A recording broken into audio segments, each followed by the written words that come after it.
Due to some violent content, parental discretion is advised. Actually, I find violence extremely distasteful. So remember how I did that film rant a year or so ago about how awesome the Star Trek fan films were? And how I hoped they would continue on? Well, apparently that shit has gone right down the fucking drain and gotten its ass good and burned.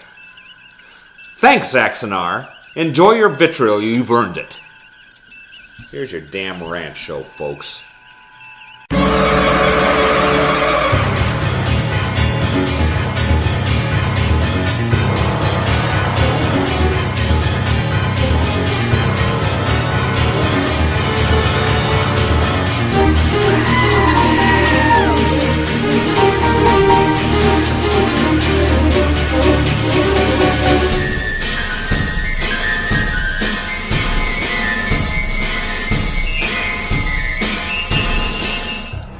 Greetings, I am Captain James T. E. Adam Thomas, and this is That Damn Rant Show, the next penetration. You know, I've been a Star Trek fan since I was about 1 year old, literally. It would have been longer, but I'm older than Star Trek, actually, so there's that. By 1 year, but still. That pretty much means I have been a geek for way fucking longer than it has ever been even remotely fashionable. Ever heard of the movie Revenge of the Nerds? Yeah, that was about folks like me back in the 80s, back when it was a wedgeable offense to cosplay in public on any day other than October 31st, and even then, if your costume was at all sci-fi related, you stood a good chance of getting your own skull swirlied. You could sometimes get by with a Doctor Who cosplay because nobody knew who the fuck that was, but slap on a blue shirt and pointed ears and the jocks immediately declared open season on your ass. Well, friends and neighbors, those self-same jocks would appear to now be in the employ of CBS Paramount. Now, to be fair, they kinda had their reasons, but this new development still sits like a bad burrito in my gut. First, let's take a look at the guidelines. They'll be in text over here to my right, your left, whichever. So you don't have to listen to me read them off like a high school social studies teacher. First off, a 15-minute limit on episode length, so basically a fucking infomercial or animated episode type story.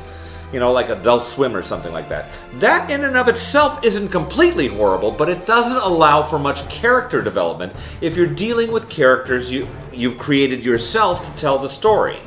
You're pretty much stuck with using existing characters like Kirk, Picard, or Janeway and their respective crews, whichever. Can't use Star Trek in the title, but it must say it's a Star Trek fan production in the subtitle. Seriously, whose inbred, pickle-sucking, gerbil-molesting lawyer came up with that gem? Don't call it Star Trek, but make sure to mention it is Star Trek somewhere in the title. Fuck me and my targ ass. So, third-party context, so no clips from Doctor Who or the Cabinet of Dr. Caligari in a Star Trek fan film. Yeah, gotcha. Next. Okay, now this one is a little fucked up because if you've ever tried to shop for so-called official costumes, they usually look like shit. Not garden variety suburban shit either. We're talking Area 51 nuclear grade mutant llama shit with both corn and peanut chunks visible. That's why James Cawley and his cronies make their own costumes and shit, because on the rare occasions you can find a TOS era costume on sale somewhere, it usually sucks deep fried tribble ass. Next. Okay. Honestly, as much as I loved seeing George Takei and Walter Koenig on some of these fan films from a legal perspective, I can kind of understand this one. I don't like it, alright? Because who wouldn't want to get one of the stars of their favorite show to appear in their fan film? And a lot of these stars are actually fans of Star Trek, or whatever show they're in. and that's why they're in it in the first place. Of course, not so much Takei, I'm kidding, but from a liability standpoint, it does make sense. Next, crowdfunding. This makes perfect sense, to be perfectly honest. The whole idea of fan film is to have fun and celebrate your fandom, not to make a bunch of extra cash to splurge on a new deck or a $10,000 HD entertainment system. Free streaming, okay. All 5 of those make sense too. If you want to go make some money off of Star Trek, go work for CBS Paramount. Simple as that. Okay, family-friendly content. Here's where we tread some iffy ground, folks. Any other inappropriate content. That last phrase could be used to describe just about anything. Do you know why some Muslim women are required to wear burqas? Because every other part of their body is considered inappropriate content by their society. The New Voyages episode about Kirk's gay nephew could definitely be a problem. Does this mean that all fan films going forward need to have a no fags or femmes policy or something like that? That's more offensive to a lot more people. No cursing? Damn is considered by some to be a curse word, and Dr. McCoy was spewing that shit in 1966. It's his catchphrase. Damn it, Jim. I'm a doctor, not Sulu's personal masseuse. Oh my. Not to mention that if you're going to nitpick content and tell fan film producers what they can and cannot do with their art, then maybe you should consider starting to pay them for their free promotion of your lucrative as fuck multimedia franchise. Okay, this disclaimer. Do not attempt this at home. Professional Klingon on a closed course. See label for possible interactions. Do not taunt Happy Funball. Parental guidance suggested. Offer not valid where prohibited. Blah, blah, blah, blah, blah, blah, blah, lawyer Cox, blah, blah, blah, blah, blah. That one's a no-brainer, and most fan film productions have already been using that type of disclaimer pretty consistently since Cawley's first New Voyages video went out on the web. Non-copyright. Again, pretty much a no-brainer there. Most of this stuff is pretty much what the fan film producers have already been doing. The restrictions causing the most strife are the restrictions on episode length and casting. 20 years ago, none of this was really a big deal, especially since the technology wasn't really there for fans to make videos that were almost as good or even possibly better than the original production. And no self-respecting series star would have come in within a light year of a bunch of geeks and their homemade replica of the Enterprise bridge. Then again, 20 years or more ago, that homemade bridge replica didn't look anything like this.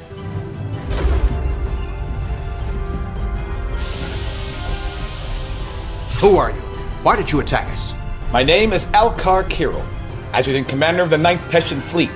You will get no more from me. We're not here to harm you or your people. If they would simply respond to our hails. Our hails have always been answered by insult and invasion. Why would we answer yours?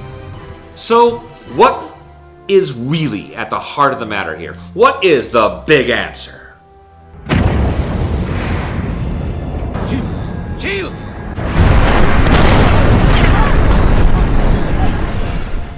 The big answer is probably that with pretty much an all-star cast and a crowd-funded budget exceeding $1.5 million, Paramount seems to see Axanar as a threat.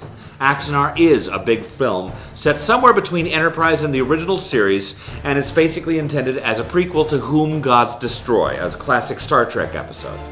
I personally believe that the fact that they are using characters from an existing episode and, at least based on the casting of the Prelude film they released 2 years ago, are casting several actors who have appeared in Star Trek series such as Deep Space Nine and Voyager, giving the film a more authentic appearance. Since Paramount and CBS are still producing films and working on a new series for 2017, this actually really could legitimately be seen as a direct competition, especially since general consensus among fans at this point seems to be that most of the fan films being put out over the last 10 years or so have actually been more enjoyable and more true to the Star Trek philosophy than the high-glitz dreck Paramount has been shilling out over the last 17 years.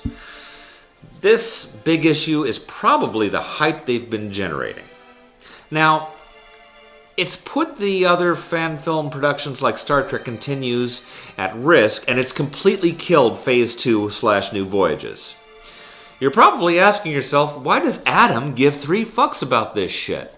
Well, he doesn't make fan films. That's right, I don't. I don't make fan films, I watch them. And I've come to really enjoy them. And I look forward to new episodes, especially from Cawley and Star Trek Continues. I even toyed with the idea of writing an episode for Cawley's series that would have been a crossover with Doctor Who. But now, I'm glad I never followed up with that. They don't need 2 angry studios ripping off their heads and shitting down their necks. If anything I have said today offended you or upset you in some way, good.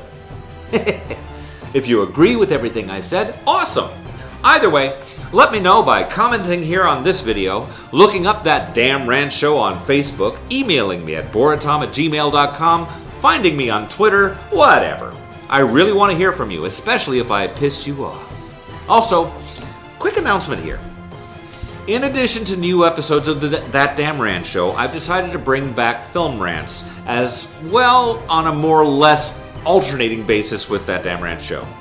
Our first film will be Shin Gojira, which will premiere sometime in January, followed by some of the films from 2016 I didn't get around to because I was fucking around with this horseshit.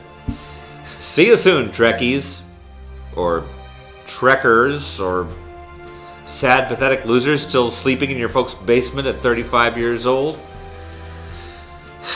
Where's the Cheetos? Next to the Mountain Dew. Good night.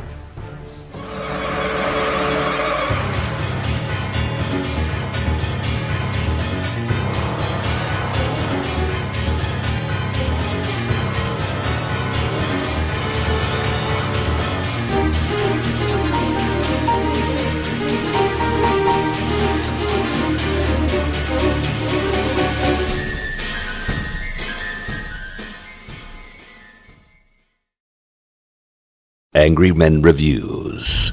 Many fucks said, no fucks given.